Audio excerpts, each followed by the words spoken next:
leading into the second saddest scene in the show's history. The 4 knocks on the glass being the sign of the Doctor's death acts as another sort of mirror image to him and the Master, because the drums ruined his life, and now they're ruining the Doctor's.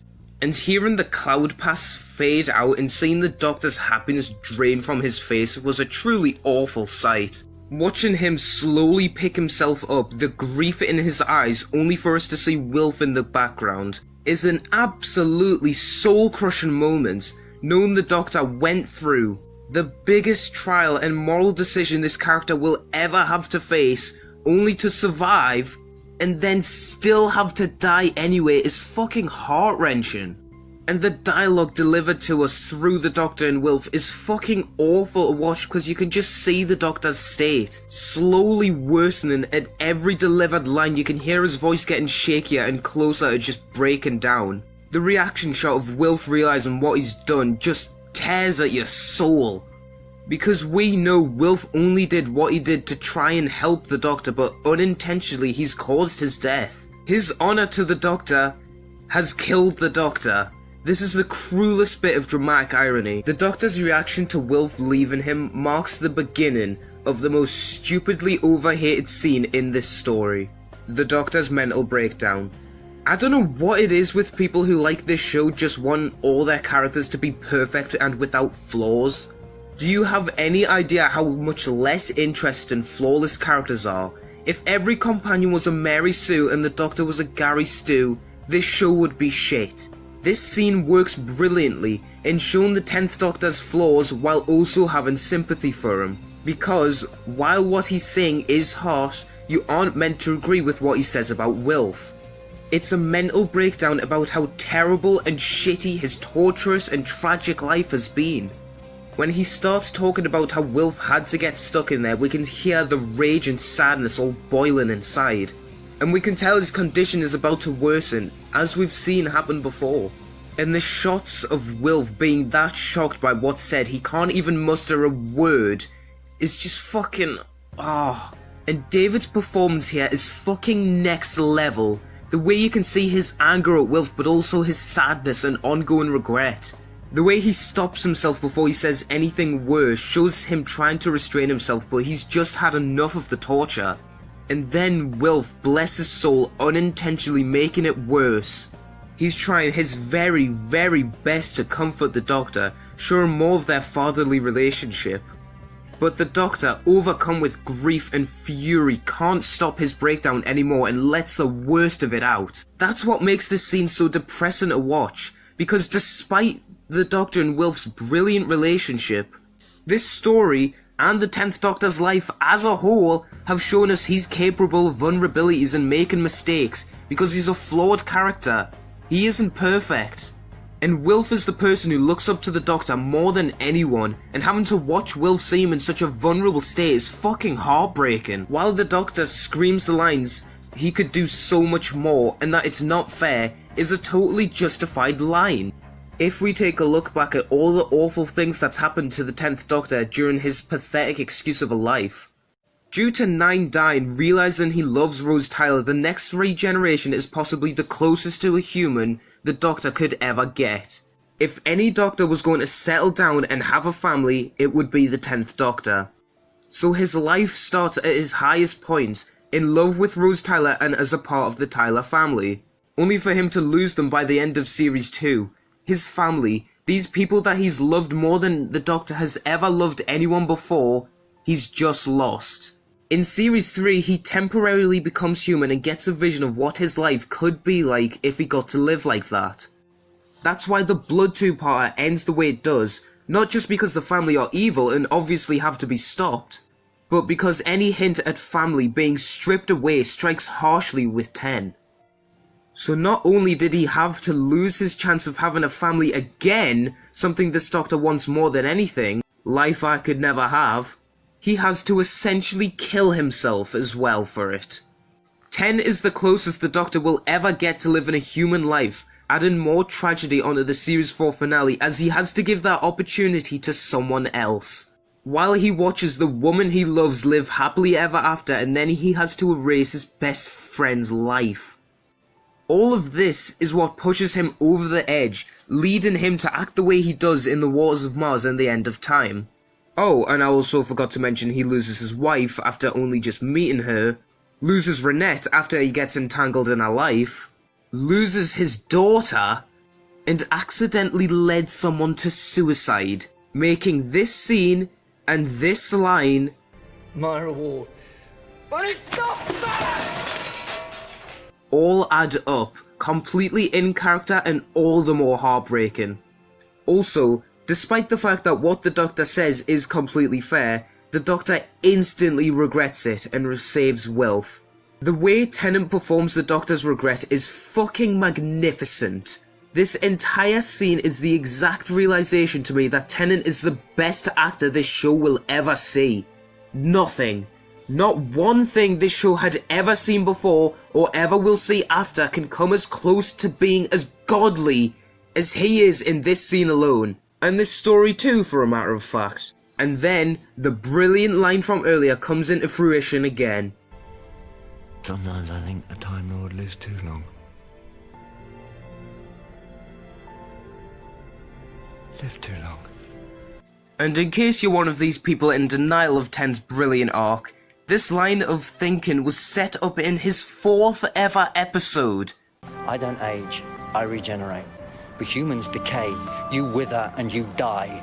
You can spend the rest of your life with me, but I can't spend the rest of mine with you. I have to live on, alone. That's the curse of the Time Lords. The 10th Doctor's arc is fucking perfection. The only other Doctor to have an arc as perfectly thought out and crafted as this was 9. And when the Doctor goes to save Wilf, we get the best line for their relationship. Wilfred, it's my honour. This line is absolutely fucking godly! This links back to the theme of respect, honour and admiration the whole story was leading up to in this pinnacle moment of perfection. And watching the Doctor slowly die in the chamber is the only scene in this show that I actually struggle to watch. Well, struggle to watch because of how sad yet perfect it is. I struggle to watch series 7, 10, 11 and 12 because they make me want to die. And throughout that entire excellent scene, the track 4 Knocks absolutely perfectly complements the visuals and atmosphere of the scene. David Tennant performs this entire scene and sells the emotion perfectly. Not as if he hasn't done that this entire story. Honestly, by the end of it you're always just left thinking, did he die in the chamber? But he can still muster the strength to stand, showing us the change has started. As Vale starts playing in the background, we know this marks the beginning of the end. And Wilfred hugging the Doctor is a brilliant cap-off to this beautiful scene ending the 10th Doctor's character arc. The scene with Donna was brilliant, but it also marks the tragic start of the Doctor getting his reward when the reprise for Song for 10 starts playing. One of the saddest fucking songs ever conceived changed my mind. And seeing, for once, Sylvia happy to see the Doctor marks their relationship being fixed as well. The scene where the Doctor says he's going to get his reward is so satisfying. Because if the universe isn't going to be nice to him, and he has to die, he's going to make sure the people he lost are alright. He's willing to hold off on his own death to make sure that the people he lost and he loves are alright. These scenes also mark the era ending because besides for the sexiest man on the earth, objectively, we will never see any of these brilliantly established characters again. Even though for some of them, we really should have. And seeing this from the companions' perspectives makes it all the more heartbreaking as we see from the different reactions. Some of them know what the visit marks, while others pay off things previously established in the era. The scene with Mickey and Martha? Perfection, as we have their whereabouts established and their lives saved by the Doctor. Showing more of the Doctor's care for two of the companions that are often cited as mistreated. The scene with Luke and Sarah? Brilliant. Seeing the Doctor save Luke and walk off was excellent. And Sarah Jane's reaction fucking kills me every time, because she instantly knows the second she sees it, it's just... The one with Jack is also brilliant, leaving it open for him to return. Moffat! And as much as this scene comes off as a bit of a cheeky moment, Both the Doctor and Jack would need some company considering the massive amounts of grief both characters have gone through. Jack recently losing Owen, Tosh and Yanto and his base, and the Doctor losing everything and everyone. And seeing the Doctor tread off just hurts to soul. And the best one by far is the one with the descendant of Joe Redfern. Showing the Doctor still scared by the end of what happened in the Blood two-parter, checking if she was happy in the end, and we see more brilliant acting from Tennant as he asks if he was. I fucking adore this bit of acting from Tennant. Seeing his lip quiver when she asks him, it's just so perfect! And then we get the final scene with the Nobles, finally seeing Donna happily married. On the third attempt, I might add. And while Donna would be happy in the scene, from the Doctor's point of view, it's quite tragic. Donna made all these friends travelling with him and not a single one of them can show up or even say hello. When Wilf asks the Doctor who the ambiguous woman is, this is where I get the daughter vibe from. As he looks at Wilf, then at Sylvia, then at Donna, and obviously Sylvia is Wilf's daughter and Donna is Sylvia's daughter. I don't know, that might be a stretch, but it's feasible. I love that he excessively went out of his way to make sure that Donna and the Nobles get rich. And knowing that it's technically from Donna's father makes it even more brilliant. The Doctor, despite all his wrongdoings, truly is a fucking fantastic person. And Wilf's little silent thank you to the Doctor was fucking brilliant! Making the Doctor's final salute from Wilf worthy, earnest, and fucking deserved. And I love how even though the Doctor purposefully avoided telling Wilf he was going to die, we can tell that Wilf probably knows that this is it, considering this is the final time they see each other. And the final little kiss at the end was a beautiful cap-off to the scene, ending Wilf and the Doctor's relationship on a glorious high note. And then finally, the Doctor visits Rose in the past in a really wholesome scene, back where it all began those many years ago, in the Powell estate. It starts off by showing Rose and Jackie, being Rose and Jackie, fucking excellent together. We see a little bit of the sadness in their life, but also their happiness. And the line, "There could be someone out there," was a really nice reminder of Jackie's excellent character arc, and her finally getting her happy ending by reuniting with Pete from the alternate universe. Seeing the Doctor now fully surrounded by darkness is a striking visual. Just like the one behind the gravestones, as it shows that the Doctor's death is closing in. The way the Doctor tells Rose she's going to have a great year was such a perfect scene. Hearing Rose's theme one last time was great. And then it begins. Seeing the Doctor struggling to get the TARDIS after he's gotten his reward is just another gut punch of emotion to add on to the scene. I honestly think if he didn't see his companions living on happy, then he might not have even been able to stand. Seeing them happy and safe is what gave him reason to want to continue living. Watching the camera cuts rapidly from different angles puts us in the mindset of the Doctor. His worldview is all over the place and it's over. Tennant's expression the entire time is perfect, showing the Doctor's pain and vulnerability excellently. And then Murray's greatest piece of music happens when the Ood help the Doctor. Veil de Chem. Words do not describe how perfectly the music suits the tone and atmosphere of this scene. The way it has its quieter moments, its ups and downs throughout the entire thing, make it perfect for this regeneration and the context of the story. This track alone makes this the best regeneration, but the acting from Tennant is what makes it the best. His facial expressions the entire time is absolute fucking perfection. From determined and undefeated, from weak and downtrodden, from accepting depression, from sorrowful and regretful, to defeated, dejected, depressed and alone, all come into culmination in those 5 excellent words. I don't want to go.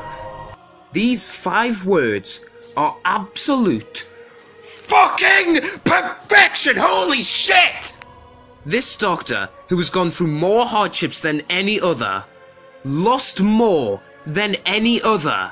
Yet when he had others, they made him into a better person and left a lasting impact on his life.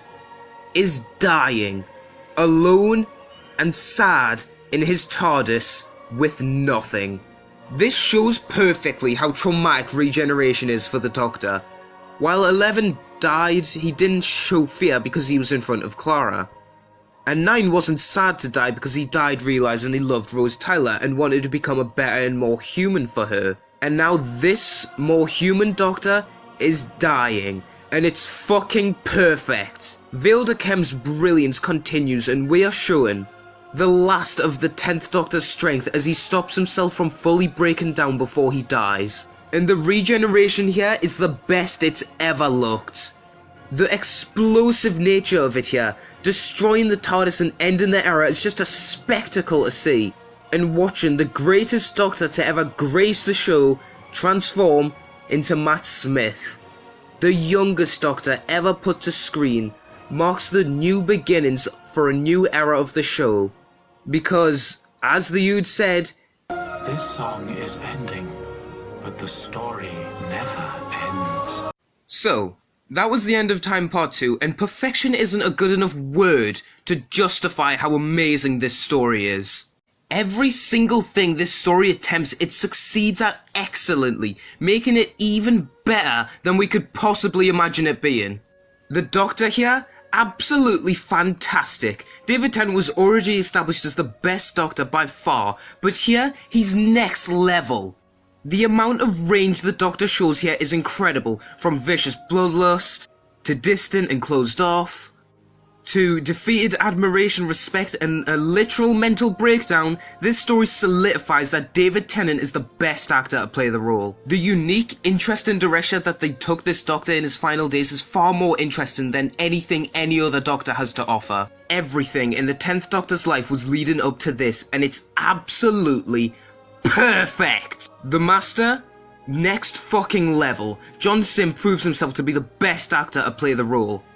And the best Master to grace the screen. His range in this story is incredible. From unstable and insane, to cocky and arrogant, to condescending and vainglorious, to touched and honoured. This story takes the Master to a next fucking level of sheer brilliance. The Master and the Doctor's relationship has never been shown as interestingly, respectfully, and masterfully as it's been done here. Tennant and Sim are a perfect pair.